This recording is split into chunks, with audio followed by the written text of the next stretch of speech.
తాజా అంశాన్ని చూస్తున్నాం. మెదక్ పట్టణంలో భారీ వర్షం కురిసింది. రోడ్లు జలమయమయ్యాయి. మరింత సమాచారం మా ప్రతినిధి రామకృష్ణ అడిగి తెలుసుకుందాం.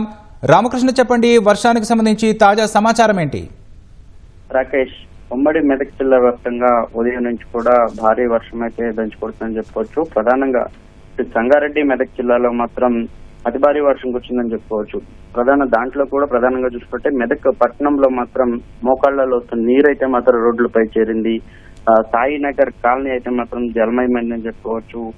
ఇటీవల గత వారం రోజుల క్రితం దంచుకుంటున్న వర్షాలకు ఇంకా కోలుకోరి ఆ గ్రామస్తులు కావచ్చు, అలాగే రైతులు కావచ్చు మరోసారి ఇంత వర్షం కురవడంతోనే ఒక విధంగా భయాందోళనకు గురవుతున్నారని చెప్పుకోవచ్చు.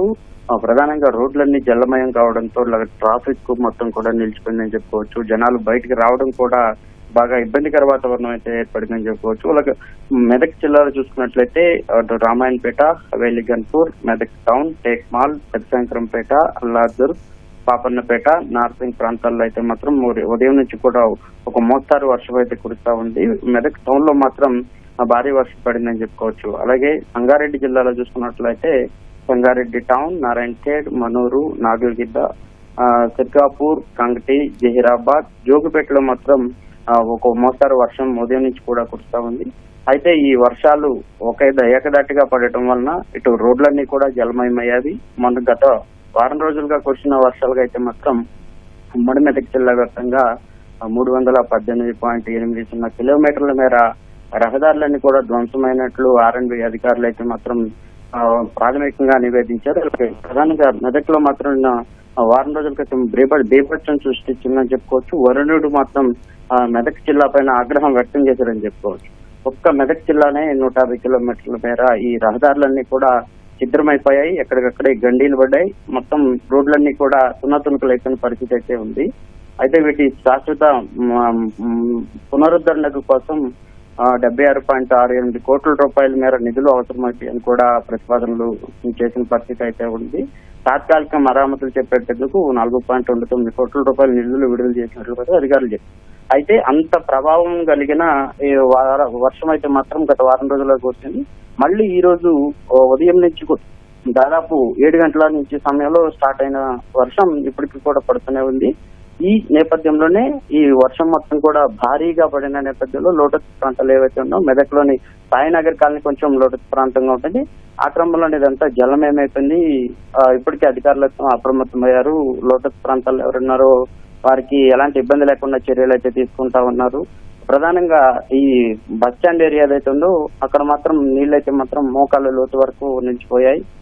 అధికార యంత్రాంగం మాత్రం ఇప్పటికే జిల్లా కలెక్టర్ మొత్తం అధికార యంత్రాంగాన్ని అప్రమత్తం చేశారు. ఇంకా మొన్న జరిగిన ప్రభావానికి ఇప్పుడిప్పుడే కోలుకుంటున్న జనాలకు మళ్ళీ ఎలాంటి ఇబ్బందులు కలగకూడదు, ఎలాంటి ఆస్తి ప్రాణ నష్టం జరగకుండా ముందస్తు అయితే జాగ్రత్తగా వహించాలని చెప్పి కూడా అధికారులకు ఆదేశించిన పరిస్థితి అయితే ఉంది. ఇప్పటికైతే మాత్రం ఈ సంగారెడ్డి మెదక్ జిల్లాలో మాత్రం వర్షం కురుస్తూ ఉంది. రాకేష్, అయితే రామకృష్ణ, వర్ష ప్రభావం ఎప్పటి వరకు కొనసాగే అవకాశం ఉంది? అధికారులు ఏమంటున్నారు? అధికారులు అయితే మాత్రం ఇప్పటికే 2 జిల్లాల్లో కూడా గత వారం రోజులు పడిన వర్షాన్ని దృష్టిలో పెట్టుకుని ఎప్పటికప్పుడే ఆయా ప్రాంతాల్లో ఉన్న క్షేత్రస్థాయిలో ఉన్న అధికారుల్ని అప్రమత్తం చేస్తా ఉన్నారు.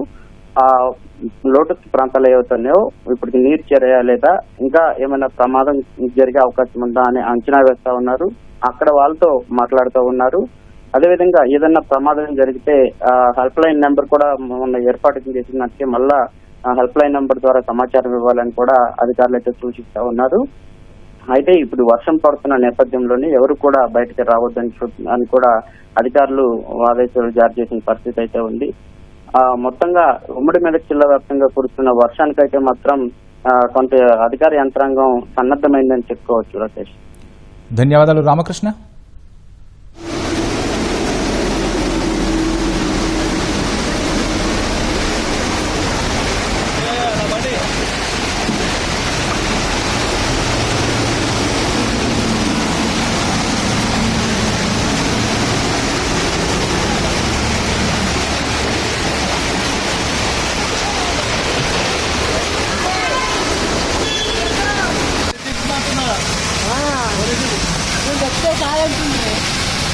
అది అడ్డం పెట్టి రావడానికి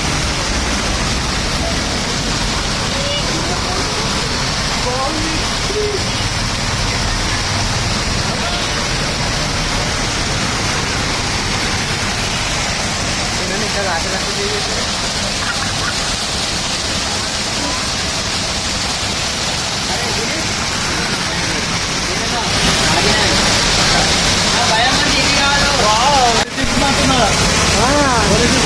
నేను చెప్తే కాదంటుంది అది కాదా అడ్డం పెట్టి రావడానికి